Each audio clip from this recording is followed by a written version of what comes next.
Hello बच्चों, आज मैं आप लोगों के लिए हमेशा की तरह हिंदी के एक और टॉपिक को लेकर आई हूँ।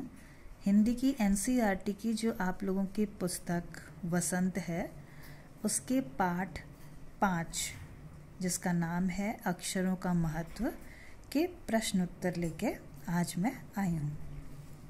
तो देखिए, इसमें पहला प्रश्न है कि पाठ में ऐसा क्यों कहा गया है कि अक्षरों के साथ एक नए युग की शुरुआत हुई। जिसका उत्तर है कि अक्षरों की खोज के साथ एक नए युग की शुरुआत हुई। अब आदमी अपने हिसाब किताब को लिख कर रखने लगा, जिससे वह सभ्य कहा जाने लगा। आदमी के लिखना आरंभ करने से ही इतिहास का आरंभ हुआ और एक पीढ़ी के विचार दूसरी पीढ़ी तक पहुंचने लगे। इसी के साथ विकास की गति तेज हुई। इस प्रकार एक नए युग की शुरुआत हुई। प्रश्न 2 है कि अक्षरों की खोज का सिलसिला कब और कैसे शुरू हुआ। पाठ पढ़कर उत्तर लिखो। इसका उत्तर है कि अक्षरों की खोज का सिलसिला लगभग 6000 वर्ष पहले शुरू हुआ।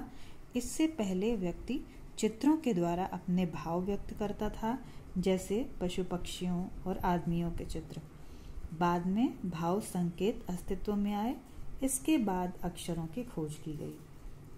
प्रश्न 3 है कि अक्षरों के ज्ञान से पहले मनुष्य अपनी बात को दूर दराज के इलाकों तक पहुंचाने के लिए किन किन माध्यमों का सहारा लेता था।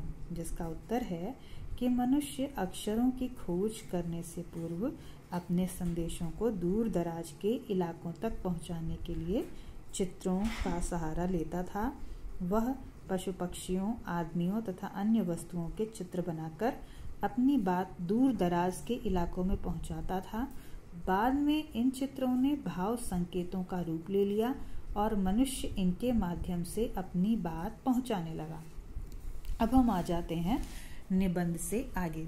निबंध से आगे में पहला प्रश्न है, अक्षरों के महत्व की तरह ध्वनि के महत्व के बारे में कितना जानते हो, लिखो। जिसका उत्तर है कि अक्षरों द्वारा लिखकर अपने भाव व्यक्त किए जाते हैं और ध्वनियों द्वारा बोलकर। अक्षर और ध्वनि भाषा के दोनों रूपों, लिखित और मौखिक भाषा के मुख्य आधार स्तंभ हैं। अक्षरों के बिना लिखा नहीं जा सकता और ध्वनियों के बिना बोलने की कल्पना नहीं की जा सकती है। अपनी भाषा की सार्थक ध्वनियों के उच्चारण द्वारा ही हम अपना भाव व्यक्त करते हैं। इसलिए अक्षरों के समान ही ध्वनियाँ महत्वपूर्ण हैं। प्रश्न 2 जो आपकी किताब में है वो आपको स्वयं करना है। प्रश्न 3 है कि हर वैज्ञानिक खोज के साथ किसी न किसी वैज्ञानिक का नाम जुड़ा होता है, लेकिन अक्षरों के साथ ऐसा नहीं है। क्यों?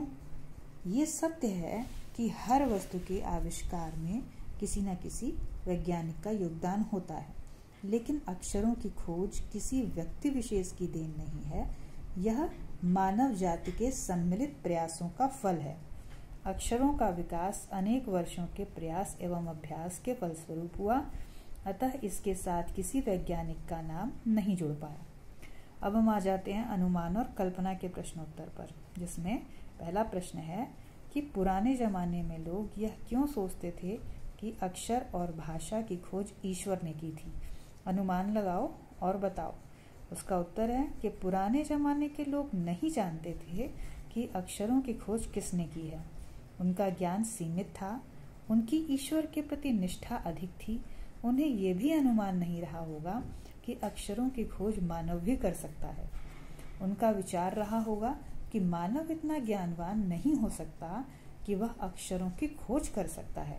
इसलिए वे सोचते होंगे कि अक्षरों की खोज ईश्वर ने की थी।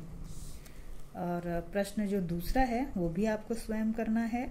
तीसरा प्रश्न है, क्या होता अगर हमारे पास अक्षर न होते और दूसरा भाषा न होती।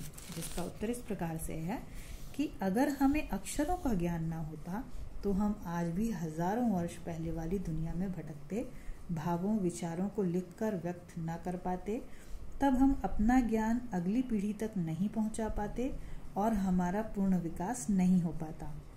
हम वहां तक नहीं पहुंच पाते जहां आज हैं। और अगर भाषा न होती तो क्या होता?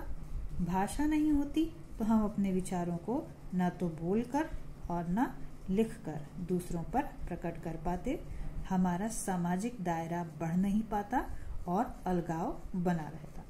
तो ये थे आपके पार्ट 5 के प्रश्नोत्तर, और इसी के साथ अब मैं विदा लेती हूँ। धन्यवाद।